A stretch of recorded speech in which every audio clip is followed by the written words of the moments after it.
నమస్తే అమ్మా. నమస్తే అమ్మా. మనల్ని అనుకరించేవారు ఉన్నారనుకోండి, ఉమ్, మన పద్ధతి ఏ విధంగా ఉండాలమ్మా?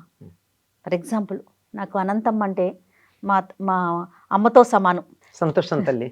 ప్రతిదీ అమ్మ ఇలా చెప్పారు, అనంతమ్మ అలా చెప్పారు, నేను ఇలా చేయాలి అలా చేయాలి, ఇది చెయ్యకూడదని అమ్మ చెప్పారు అంటే అంతలా నేను అనుకునేటప్పుడు అలా చాలా మందిని అనుకుంటూ ఉంటారు కదా, అవును. వాళ్ళ పద్ధతి ఏ విధంగా ఉండాలి? మనకి భగవద్గీతలోనే ఒక మాట చెప్పారమ్మా కృష్ణుడు. యద్యదాచరతి శ్రేష్ఠ తత్తదే వేతరో జనాః సహ ప్రమాణం కురితే లోకస్తదనువర్తతే అని. గొప్పవాళ్ళు, శ్రేష్ఠులైనటువంటి వాళ్ళు ఏం ఆచరిస్తే లోకంలో వాళ్ళందరూ అదే ప్రమాణం అనుకుని దాన్ని ఆచరిస్తారు. అట్లాంటప్పుడు మనని చూసి నేర్చుకుని అనుసరించే వాళ్ళు ఉన్నప్పుడు ఎంత జాగ్రత్తగా ఉండాలమ్మా. నేను సరిగ్గా లేననుకో, వ్యక్తిగతంగా నేను పాడైపోవచ్చు. లేదు, నా కుటుంబం, నా స్నేహితులు, నా అంతవరకే. కానీ నన్ను చూసి 10 మంది నేర్చుకునే స్థితిలోకి ఒకవేళ నేనుంటే, ఏ ఉపాధ్యాయ వృత్తిలోనే ఉన్నాననుకో, అప్పుడు నేను చేసేటటువంటి ప్రతి పని నా విద్యార్థులు చూసి నేర్చుకుంటారు కదా. కరెక్ట్ అమ్మా, ఖచ్చితంగాను. అలాగే అంతకన్నా పెద్ద పదవిలో నాయకత్వ లక్షణాలు ఉన్న చోట ఉన్నారనుకో, వాళ్ళని చూసి నేర్చుకునే వాళ్ళు ఉంటారు కదా. అంచేత మిమ్మల్ని అనుసరించే వాళ్ళ సంఖ్య పెరిగిన కొద్దీ మీరు మరింత జాగ్రత్తగా ఉండవలేను. అది లోకాన్ని సరైన దారిలో పెట్టాలి అంటే, ముఖ్యంగా యువతరం సరైన దారిలో ఉండాలి అంటే, వారు పాడైపోతున్నారు అని చెప్పి వాళ్ళని తిట్టడం కాదు. నేను ఎప్పుడు యువతరాన్ని తిట్టనమ్మా. అవునమ్మా.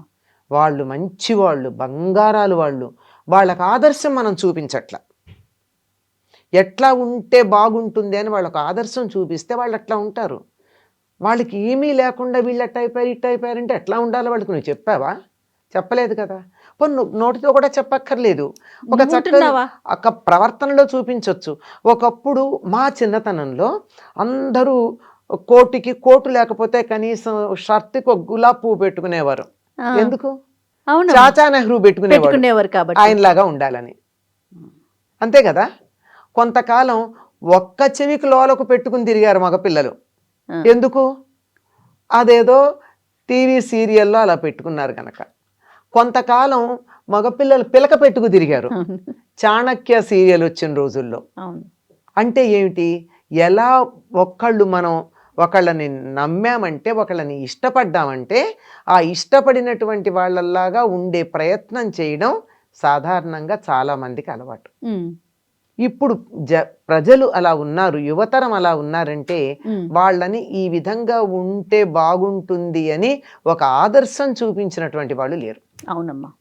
ఒకప్పుడు పట్టు చీర అంటే ఒక రకమైన నీలానికి ఎర్ర బార్డర్ ఉన్న చీర కట్టుకునేవాళ్ళు. మంచి కంచి పట్టు అంటే దాని పేరే ఎంఎస్ బ్లూ. ఎంఎస్ బ్లూ అంటే ఎంఎస్ సుబ్బలక్ష్మి గారు తరచుగా కట్టుకునే నీలం రంగు అని అర్థం. సాధారణంగా ఎక్కువ మంది మొన్నటి దాకా కూడా, అంటే ఒక 10-15 ఏళ్ల క్రితం దాకా, తర్వాత నాకు అంత గమనింపులో రాలేదు, సాధారణంగా కర్ణాటక సంగీతం పాడేవాళ్ళు ఎంఎస్ బ్లూ శారీస్లో కనపడేవారు. అంటే ఆవిడ ఆదర్శం అట్లా. అవునమ్మా. అలాగా ఒకళ్ళంటే ఒక రంగంలో ఆదర్శప్రాయంగా ఎవరైనా ఉంటే ఆ రంగాన్ని అభిమానించే వాళ్ళు ఆ విధంగా ఉంటారు. కొంతకాలం రాజేష్ ఖన్నా అభిమానులంతా గురు షర్ట్లే వేసుకునేవారు.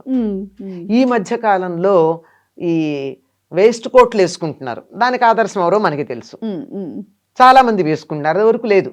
ఇప్పుడు ఎవరు చూడండి, లాల్చి దాని మీద వేస్ట్ కోటు, ఇట్లా పైగా గడ్డాలు పెంచుకోవడం మగపిల్లలు, అది కూడా ఫుల్గా కాదు, కొంతవరకు ట్రిమ్డ్ గడ్డాలు ఎందుకు? వాళ్ళకి ఒక నచ్చినటువంటి నాయకుడు ఎవరో ఆ రకంగా ఉన్నారు కాబట్టి. అందువల్ల తరువాతి తరాన్ని బాగుండాలి, సరైన దారిలో వాళ్ళని ఉంచాలి అనుకుంటే వీళ్ళని ఏమంటారంటే, ఈ రోజుల్లో ఒకప్పుడు ఆదర్శం అంటే ఈ రోజుల్లో ఇన్ఫ్లుయెన్సర్స్ అంటున్నారు. ఈ ఇన్ఫ్లుయెన్సర్స్ గనక సరిగ్గా ఉన్నట్టయితే తరువాత తరం బాగుంటుంది.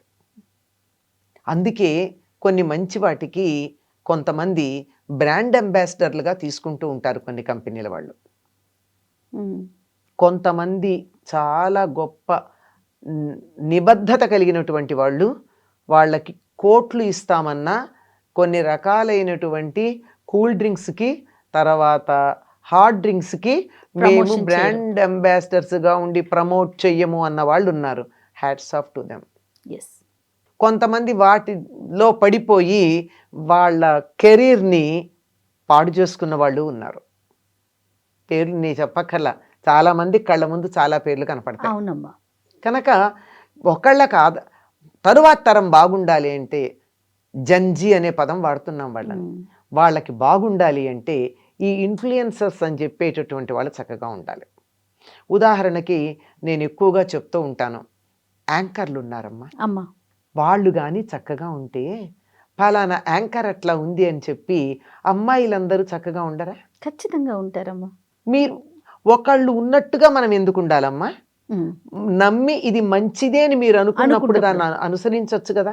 చక్కగా ముఖాన్ని బొట్టు పెట్టుకోవడం మొదట్లో చాలా మంది పెట్టుకునేవాళ్ళు కాదు, ఇప్పుడు మగపిల్లలు కూడా చాలా మంది పెట్టుకుంటున్నారు. వాళ్ళకు ఒక ఆదర్శం ఉంది, ఫలానా వాళ్ళు పెట్టుకున్నారు కనుక మేము పెట్టుకుంటున్నామని. ఇప్పుడు ఆడపిల్లలు కూడా తప్పనిసరిగా యాంకర్లందరూ ముఖాన్ని బొట్టు పెట్టుకుంటే అసలు ఎంత అందంగా ఉంటారు సార్, అద్దంలో చూసుకోవచ్చుగా. అద్దంలో చూసుకుని ఆ తర్వాత పెట్టుకోవాలో పెట్టుకోనక్కర్లేదో నిర్ణయించుకోవచ్చు. చక్కగా అట్లా పెట్టుకుని అది మంచి డ్రెస్ చీరలు కట్టుకుని, నావికా కుమార్ ఎవరో ఒక ఆవిడ ఉంటుంది, లావుగా ఉంటుంది, ఇండియా టుడేనా ఏదో ఒక అవును అవును దాంట్లో ఆవిడ కొంచెం బొద్దుగానే ఉంటుంది. ఆవిడ ఏనాడన్నా వేరే రకమైనటువంటి డ్రెస్లో చూసారా మీరు? చక్కగా ఇంత బొట్టు పెట్టుకుంటుంది, అంత అంచున్నటువంటి మంచి చీరలు కడుతుంది, అన్ని చీరలకు అంచు ఉంటుంది, మంచి బార్డర్ ఉన్న చీరలు కడుతుంది. ఎంత డిగ్నిఫైడ్గా ఉంటుంది, ఆవిడ మాట్లాడుతుంటే వినాలనిపిస్తుంది. అలా ఉండొచ్చు కదా. You can be a trendsetter. If you really feel this is good, you can be a trendsetter. Trendsetters సరైన వాళ్ళు లేరు మనకి ప్రస్తుతం. ఏ మాట కామాట ఒప్పుకుని తీరాలి. చాలా కొద్ది మంది ఉన్నారు, అస్సలు లేరంటంలా. మొత్తం యువతరాన్నంతా ఇన్ఫ్లుయెన్స్ చేయగలిగినటువంటి ట్రెండ్ సెట్టర్స్ ఉండాలి. అలా గనక ఉన్నట్టయితే కనీసం కొంతమంది అయినా 10 మందిలో కనపడేవాళ్ళు, స్క్రీన్ మీద కనపడేవాళ్ళు, స్టేజ్ మీద కనపడేవాళ్ళు, సిల్వర్ స్క్రీన్ మీద కనపడేవాళ్ళు, వాళ్ళు కొన్ని మంచి గనక ట్రెండ్స్ గనక సెట్ చేయగలిగితే ఎంత బాగుంటుందమ్మా. ఇమాజిన్. కానీ ఎక్కడికో ఆగిపోతున్నాం కదా. ఎక్కడమ్మా? ఆ మధ్య ఎవరో ఒక మేనకా గాంధీ కదా, ఆవిడ వేగన్గా ఉండడం మొదలుపెట్టిన తర్వాత చాలామంది అనుసరించటం మొదలుపెట్టారు. అట్లా ఎవరో ఒకళ్ళు ఏదో ఒక మంచి దాన్ని, మామూలుగా నార్మల్గా ఉన్నవాళ్ళు కాదమ్మా, ఇన్ఫ్లుయెన్స్ చేయగలిగినటువంటి వాళ్ళు ఇవాళ పదం వాడుతున్నారు. ఒకప్పుడు ఆదర్శ పురుషులు అనేవాళ్ళం, ఈ రోజుల్లో ఇన్ఫ్లుయెన్సర్స్ అంటున్నాం. ఇన్ఫ్లుయెన్సర్స్ గనక మంచి ఆదర్శాలు గనక తీసుకున్నట్టయితే జంజీ ఎంత బాగుంటుందమ్మా. ఇప్పుడు భక్తి క్లబ్స్ ఏవో పెట్టుకుంటున్నారు, సంథింగ్ ఏదో. ఇప్పుడు ఏంటి, యువతరానికి కావాల్సింది ఏమిటి? వాళ్ళకి అలా డల్గా కూర్చోవడం కాదు. ఎందుకంటే వాళ్ళకి ఎలాగూ కాలేజీల్లో ఉద్యోగాల్లో ఉద్యోగాలు చేసే చోట కదిలే అవకాశమే లేదు కదా. ఏదో ఫిజికల్ యాక్టివిటీ కావాలి. పాటతో పాటు ఆట రెండు ఉన్నాయి అనుకో, వాళ్ళు అక్కడికి వెడతారు. పబ్బులకు వెళ్ళేవారు, ఇప్పుడు భక్తి క్లబ్బులకు వెడుతున్నారు. అక్కడ పాటలు పాడుతూ వాళ్ళు చక్కగా డాన్సులు చేయొచ్చు, చప్పట్లు కొట్టచ్చు, పాటలు పాడచ్చు. ఎంత బాగా పాపులర్ అయినాయి. ఇట్లాంటివి ట్రెండ్ సెట్ చేసేటటువంటి వాళ్ళు కనుక ఉన్నట్టయితే పాపం అమాయకమైనటువంటి యువతరం, అంటే తెలివి తక్కువ వాళ్ళు అంటల్లా, ఏది కావాలో తెలియనటువంటి అమాయకత్వంలో ఉన్నటువంటి యువతరం చక్కందారులు పెడుతుంది కదా. కనుక ట్రెండ్ సెట్టర్స్ అందరికీ, ఇన్ఫ్లుయెన్సర్స్ అందరికీ ఈ ఐ డ్రీమ్ మాధ్యమంగా నేను చెప్పేది, కొంచెం మంచి పద్ధతులు మీరు పాటించి, అంటే పాటించట్లేదని వాళ్ళని తప్పు పట్టట్లేదు నేను, మరింత మంచి పద్ధతులు పాటించి జంజీని ఇన్ఫ్లుయెన్స్ చెయ్యండి.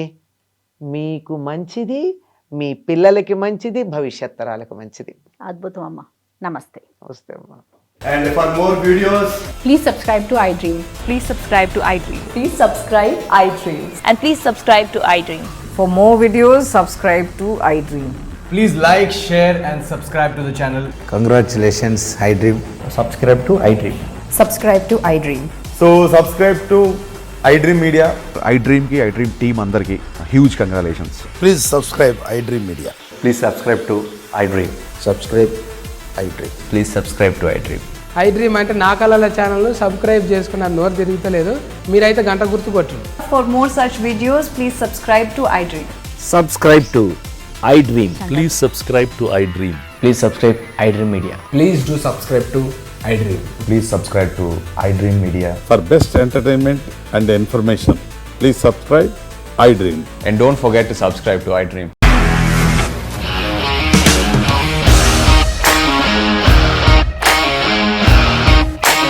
ఇండస్ట్రీలో కమిట్మెంట్ ఇష్యూస్ వస్తే నీకు కూడా వచ్చినట్టు మార్నింగ్ తీసుకెళ్ళాలంటే కొట్టి పడేస్తాడు.